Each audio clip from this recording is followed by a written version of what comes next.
ilaw na may pag-asa ang hatid ng solar lights.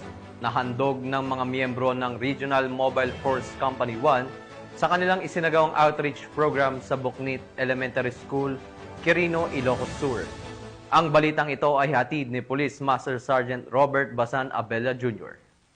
Idinaos ng mga tauhan ng Regional Mobile Force Battalion 1, 102nd Maneuver Company sa pangunguna ni Police Major Mark Archie M. Aguilar, Company Commander, katuwang si Ginang Maria Teresa Bonaguay, isang aktibong stakeholder ang isang makabuluhang outreach program sa Buknit Elementary School sa Sitio Buknit, Barangay Namitpit, Quirino, Ilocos Sur, nitong ika-1 ng Oktubre taong kasalukuyan.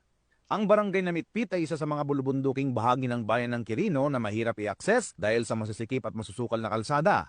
Sa kabila nito, matagumpay na naisakatuparan ng mga programa para sa mga residente. Tampok sa naturang aktibidad ang Pailaw Project kung saan nag-install ng solar light sa paaralan. Isang hakbang na nagbigay liwanag at dagdag seguridad sa mga mag-aaral at guro.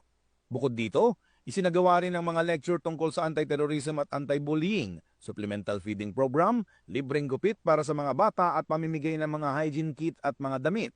Malaking tulong ang solar lighting project at iba pang aktibidad sa pagpapabuti ng kapaligiran ng mga mag-aaral, gayon din sa pagbibigay kaalaman, kalinisan at suporta sa kanilang pang-araw-araw na pangangailangan. Ang ganitong mga inisyatiba ay patunay ng malasakit ng pamahalaan at makakatuwang na stakeholder sa kabataan at komunidad, lalo na sa mga liblib na lugar tungo sa mas maliwanag, ligtas at nagkakaisang bagong Pilipinas. Mula dito sa Ilocos Region, ako po ang inyong PNN correspondent, Police Master Sergeant Robert Abella Jr., alagad ng batas, tagataguyod ng Balitang Pulis.